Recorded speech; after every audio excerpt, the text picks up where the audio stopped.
This is the Roots and All podcast, and I'm your host, Sarah Wilson. Join me as I talk about all aspects of gardening with some of the top horticulturists from around the world. In this episode, I'm joined by historian and publisher Robert Dickins, who spent the past 2 decades uncovering the fascinating and often misunderstood history of psychedelic fungi in the UK. We explore the surprising story of our native mushrooms, from their elusive growing habits to the cultural, legal and social forces that have shaped how we interact with them today. It's an eye-opening conversation that challenges assumptions and reveals a hidden side of Britain's natural and cultural landscape. So I'm a historian and publisher. I've been working on the history and literature of psychedelics for the best part of 20 years. I've been publishing in the field as well. My interests sort of lie in, well, they started off in the literary histories, really. So it was looking at kind of writing by people like Aldous Huxley and Alan Watts, and has kind of expanded into broader histories. Over that time, I've been sort of collecting bits and bobs specifically to do with fungi and mushrooms, which is what's led to my latest book, Psilocybe Pickers. I'm glad you said that. So I pronounce it psilocybe, but I'm assuming your pronunciation is the best one. So that's psilocybe. Is that right? Yeah, that's right. Psilocybe. Okay, I shall note that going forward. So when we talk about psychedelics in the UK, how many native psychedelics do we actually have in terms of fungi? So a lot of it's down to the definition of what you would call a psychedelic. So in terms of fungi specifically, the most famous one's Amanita muscaria, or the fly agaric mushroom, the famous fairy mushroom that's red with white spots. But is that strictly a psychedelic? Well, its 2 main ingredients are muscimol and ibotenic acid, and levels of which are very different depending on which mushroom you pick. And you get a whole range of different reports, from just making you vomit right through to kind of Alice in Wonderland experiences of things growing and getting smaller. Sometimes it's kind of stuporific and sends people to sleep as well. So is that strictly a psychedelic? Some would argue yes, some would argue no. In terms of the psilocybe species, I believe there is about 12 or 13 known ones to grow in this country, most of which have only been kind of identified and discovered in the last 20 or 30 years. The most famous one, the Liberty cap, it grows profusely in just about every county in the whole of Britain. But the earliest records we've got of people taking it or even understanding it is probably like 1799. There's a famous poisoning case, but it really wasn't truly identified as a psychedelic until the 1960s. So in terms of psychedelics, Britain is actually kind of free of them in some respects. We've been in a kind of alcohol and opium culture for a very long time before then. I was really blown away to know that actually that's the short history of our discovery of native psychedelics in the UK. I just assumed it had a lot longer history. But going back to what you said about the 20 to 30 species, will they all be picked and used as psychedelics if the person's that way inclined? Or is it just the Liberty cap that people tend to stick to? It's overwhelmingly the Liberty cap that people in this country pick, and nearly all accounts that I've found have been of the Liberty cap. Now, there are some people who are really specialised in this area, not just mycologists, but also just general drug and fungi enthusiasts who will go looking for the other ones. But the vast majority, 99% of picking, is going to be the humble Liberty cap mushroom, Psilocybe semelanciata. It seems to be a very unresearched or undocumented area of study. So when you're talking about the other species as well, do they vary in terms of the effects that they have on people or the quantities of the psychoactive substance, or is that just still a bit of an unknown? Well, so just take the Liberty cap on its own. So far as psilocybe species mushrooms go, it's got quite a high quantity of psilocybin and psilocin, which are like the 2 magic ingredients, if you like, along with a few others, but they're the main ones. And all the different species have slightly different levels of them. Most of them are slightly weaker than the Liberty cap, and there's a few which are slightly stronger. But the drug itself is the same. So the poison is in the dose, as they say. So it really depends on how many you're taking. So the effect, if you took a relative amount of a strong one but you took more of a weaker one, would basically be the same. And in terms of effects, are there many factors involved? Because you hear of people who've had, like a good trip, bad trip in quote marks, or it's had different effects. Does that depend on the individual? Like you said, it depends presumably on the dose, but does it depend on where the mushroom's been growing, the time of year? Has any research been done into that? I don't know that any strict research has been done into that. I mean, ultimately, the experience is always geared around the old mantra being set and setting. So the set of your own mind and the setting in which, the place in which you take it, they're going to be the kind of overwhelming factors which dictate the type of experience you have. Like most of the historical accounts, and even more recent accounts from the 1970s and 80s, you find that young kids, like children taking them, seem to have more of a good time in terms of they're laughing more, the whole thing's a bit more of a game, whereas because they're a bit less loaded with less set, if you put it like that. So adults tend to sometimes have much more difficult things going on in their lives, and that's often reflected in the experience itself. So that's not really to do with the environment where the mushroom comes from, and that's specifically with the Liberty cap. So if you look at the fly agaric again, that actually, depending on where you pick it, the levels of the chemicals it contains can be quite different. But a Liberty cap's pretty standard wherever you find it.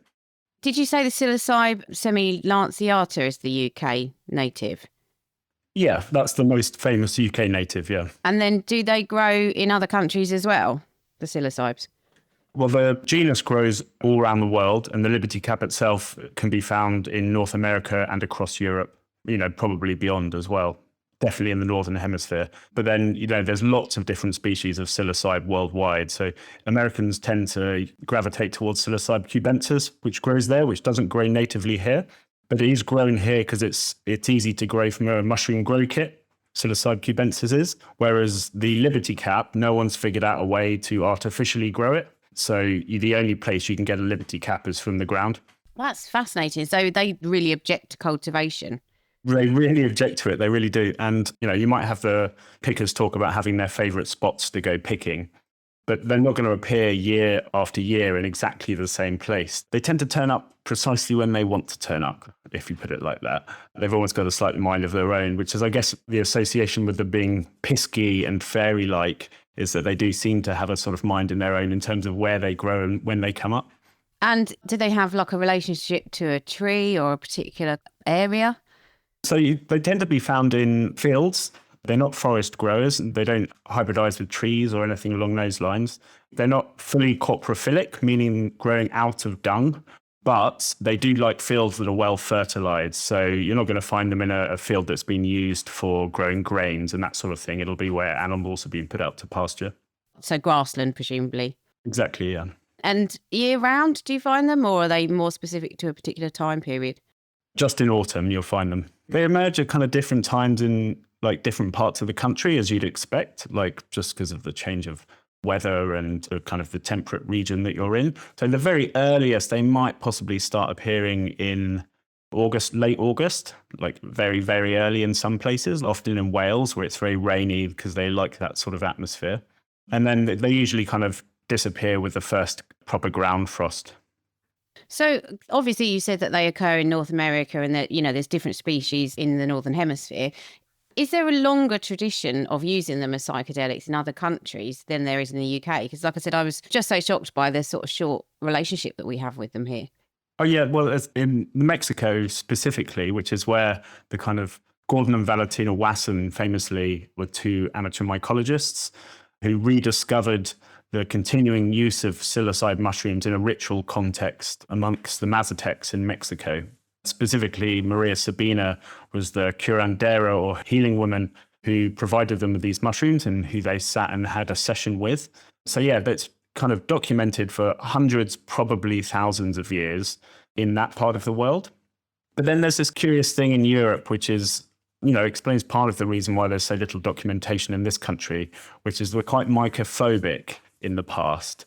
There aren't lots and lots of words to describe lots and lots of different types of mushrooms. Like there's a couple that we ate, and that was all we really said about it. Whereas if you go to Eastern Europe, for example, they have a very, very rich mycological language to describe all the different type of mushrooms, and they're more kind of mycophilic, as in they love mushrooms. So there's different parts of the world have this kind of strange and differing relationship with them. Britain has had a quite phobic relationship with them over the years, and other places, like in Mexico, and they've got a long history of ritual use, have a much more positive relationship with them.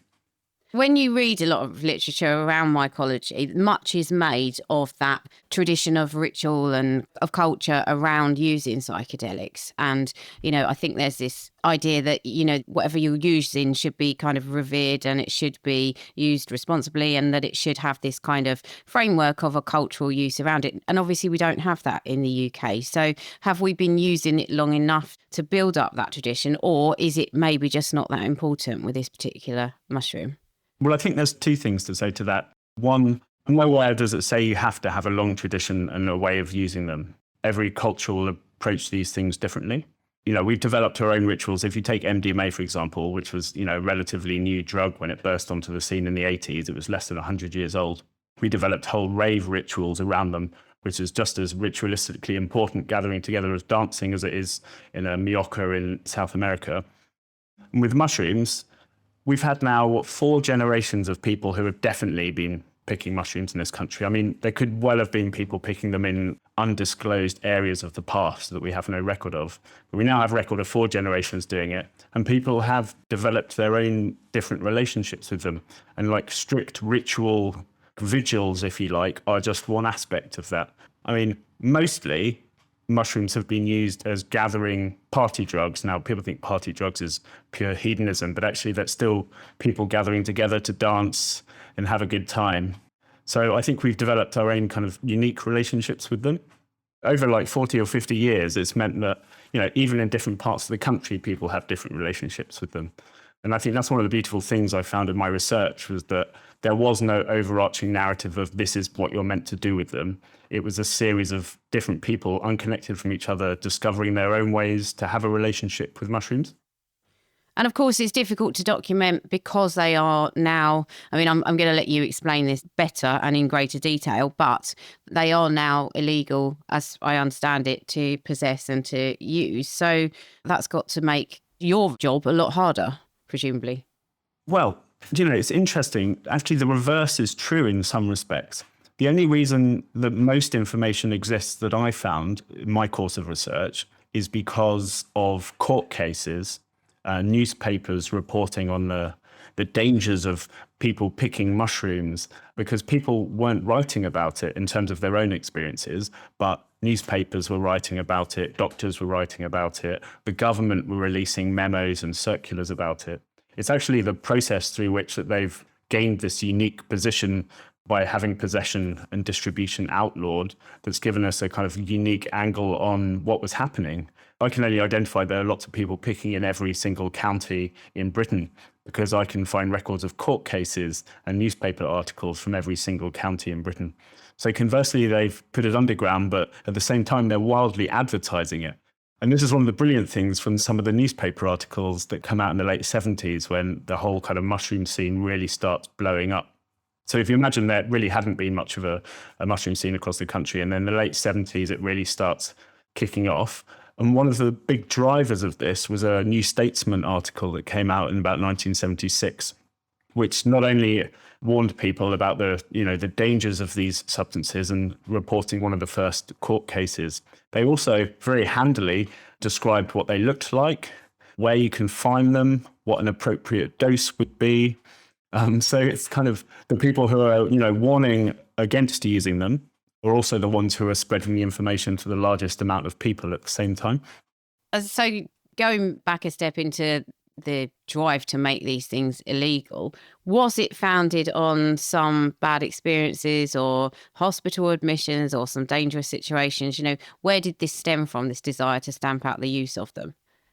I mean, it's a very interesting and slightly complex question. I think there's a degree of paternalism within the political class. So it's not really a politically left or right thing. Both Labour, New Labour, and the Tory party all had a hand in trying to clamp down on mushroom using culture.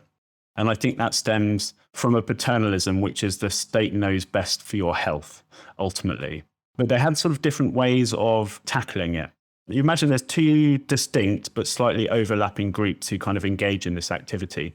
On the one hand, you've got all the countercultural folk who emerged out of the kind of London underground scene. They were squatters and they moved into the kind of new age traveling and festival touring scene of the 70s.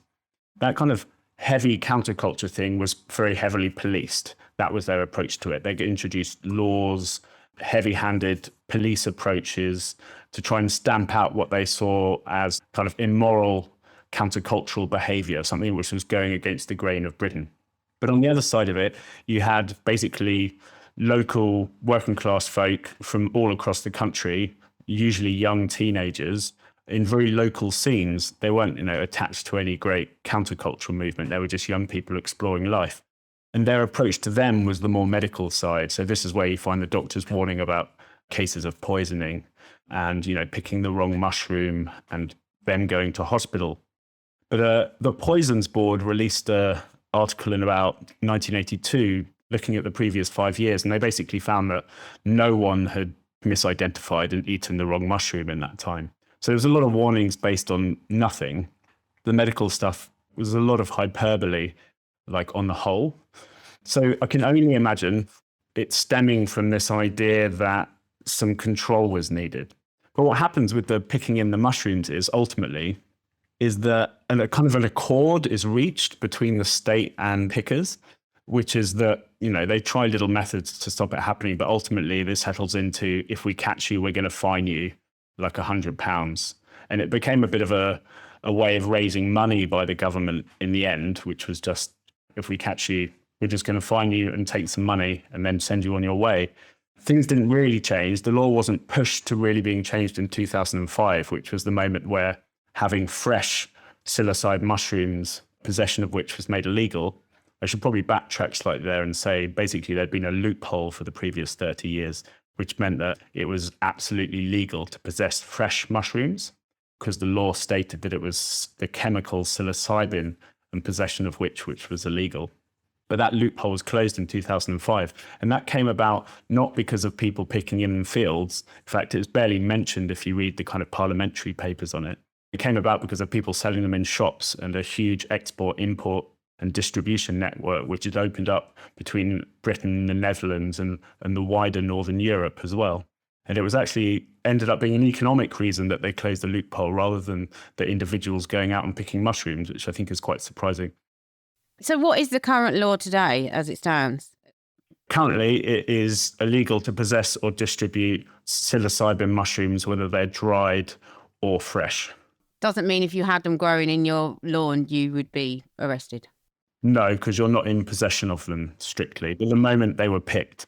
Now, I'm not one to try and circumnavigate the law, obviously. However, it's fine to have spores. Spores aren't counted. So you could, have all the gear to grow them yourselves, and that would be fine. But the moment those spores took root, if you like, then it would become illegal to possess them.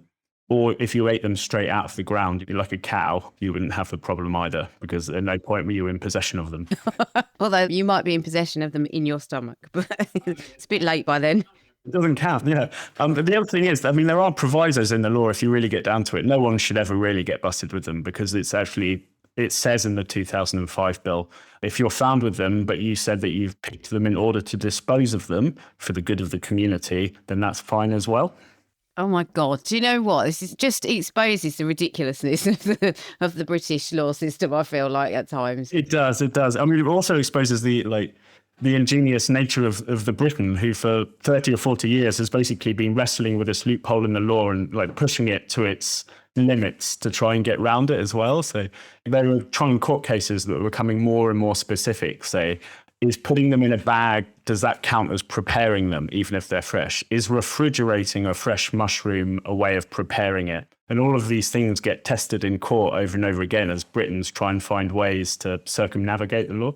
Wow. And also waste taxpayer money in the process, by the sounds of it. Well, yeah, definitely a lot of money was wasted on that. To the point New Labour just lost their cool basically in 2004, and they just thought that's why they brought the law in, and they just made it as unambiguous as possible, whilst, however, leaving enough of a wiggle room of ambiguity for those who wish to jump through the hoop. And what category of drugs are they classed as? They are Class A. Are they? Oh, wow. They are. Okay. Well, again, learning curve. Yeah. So okay, yes, you can stamp that out, or you can try and stamp that out if you're the government. But it does sort of bring into question the fact that there are, I think, and I mean, again, not through any sort of personal research, but I suspect there are other psychedelics that you can find in your garden. And where do you draw the line if you try and outlaw all of these things that people are capable of using? I mean, the lines are so arbitrary. Like, so when some of the more modern laws were introduced in the mid-1960s, which eventually got bundled up into the 1971 Misuse of Drugs Act, there were ministers in Parliament debating, well, mescaline is outlawed, but what about the humble cactus itself? And, people were saying there's a legal trade in cactus which have mescaline in, and it's exempt. Like, peyote plants were made exempt. And the same thing for like LSD and morning glory seeds. And they were like, well, there's gardeners using morning glory seeds and growing them in their garden. We can't make possession of those illegal. So exemptions were made for plants. I mean, it's part of the reason that the loophole was created, because a lot of judges back in the day, arguably rightly, saw a difference between a synthesized chemical and something which grows naturally in your garden. And that distinction was very clear then, but it's become less clear over time. Okay, well, we're getting to the end. Unfortunately, I could chat to you for hours, but is there anything that we've missed off? Well, I think it's good to remind people that they shouldn't do anything that's going to get them in trouble with the law. Yeah, absolutely. That's a very good point. And also, you've written a book. That's how I found out about you. I bought the book. Where can people go and find out more? Do you work for a society as well? I don't work for a society. I mean, I speak at psychedelic society meetings around the country, just as a guest speaker. I work with Breaking Convention, which is the biennial, I should say, conference on psychedelic consciousness, which is a gathering of about 15 to 1,800 people every 2 years, currently being held in Exeter, usually, which brings together psychedelic researchers from across the world. It's a big international gathering, so I do work with them as well. But if people want to get a copy of Psilocybe Pickers, they can either head over to psychedelicpress.co.uk, or it's available through Amazon, or if you head into any of your local bookshops and ask for a copy, they should be able to get one in for you. Thanks for listening, and thanks to Robert for such a fascinating and thought-provoking conversation. If today's episode has piqued your curiosity about the hidden stories of plants and fungi around us, you might also enjoy episode 371, Wild Edibles, and episode 136, In Search of Mycotopia with Doug Beerend. You'll find links to both in the show notes, and, as always, thank you for listening. Next up is Benny with his Insect of the Week, but first here's a word from our sponsors, The Roasting House.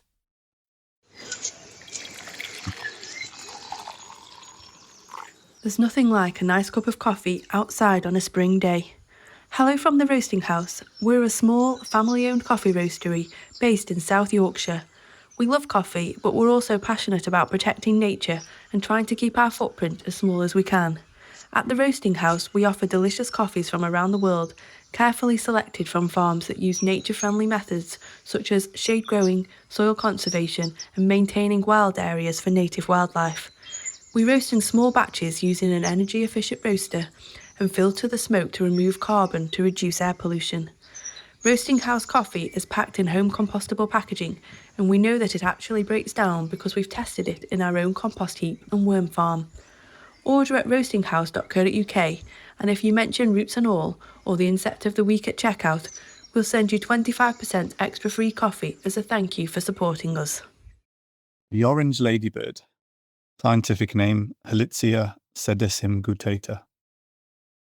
Now, this is my second ladybird to be featured. I really like ladybirds. I think they're very underrated, and I think in the last kind of 10 years since I've been looking at insects properly, they forced me to look a little bit closer. There's so many different color variations in certain species. There's so many doppelgangers. There's so many overlooked species. I really think we all need to take a little bit more time and look at ladybirds. I think we kind of sometimes dismiss them as kind of children's insects, but there's a lot going on, actually. They're pretty cool. And even the UK has a decent diversity. Helitzia sedicim-gutata is a bit of a mouthful, and I do apologize if I've mispronounced anything there, but the etymology is fairly straightforward. Helitzia is coming from the Greek for roaming or wandering. Sedicim-gutata is Latin. It's quite straightforward. It's 16 sedicim, and gutata is spotted or speckled. So that's fairly straightforward. It usually has 14 to 16 spots on it. As the name suggests, it's a beautiful orange colour. The spots are white. It could be confused with a cream spot ladybird, but if you're not looking closely, any ladybird can be confused, to be honest. There's so many different variations, as I've mentioned. Harlequin ladybirds has over 100 known colour patterns and colourways, so always worth taking some really good photos and trying to be precise if you can with the ID. The ecology is really interesting. The orange ladybird feeds on mildew, typically on ash and sycamore. I always see it on ash in London. I think that's fascinating. I know mildew is not always a good thing. I guess many perceive mildew to be problematic in all cases, but I'm sure there are upsides, and this sounds like an upside to me if this is providing a food source or something. So that is interesting to me. And ash, doing okay in London at the minute. I know ash dieback's a big thing. Sycamores, plenty of them around too, as it stands. This species hibernates as an adult in leaf litter, in little cavities in the nooks and crannies on trees. I see it on posts, on fence posts, tucked away at the minute. Maybe they're just starting to kind of emerge and come out into the sun on a sunny day. They also can turn up in moth traps, as they can be attracted to the lights. And they're quite rare as you go north up into Scotland and the UK. I think it's a wonderful little species to keep an eye out for. I've been seeing quite a few recently, but I think they can be overlooked. Even if they're tucked away, they're not as obvious as, say, a 7 spot, the first one I featured. So I'd love you to spot a few orange ladybirds and tag me in. As always, please do record on the apps iRecord and iNaturalist, because all the data is valuable, even for the relatively common species. You can download or listen to the podcast direct from the website rootsandall.co.uk. Please also check out my Patreon, where you can make a one-off donation or take out a monthly subscription to help support the podcast. Because if you enjoy the show, please help it continue. I also have a GoFundMe where you can make a one-off donation. Even a one-off donation of £1 helps, and I'll be really grateful for your support. So please go to Patreon or GoFundMe and search for Roots and All Podcast.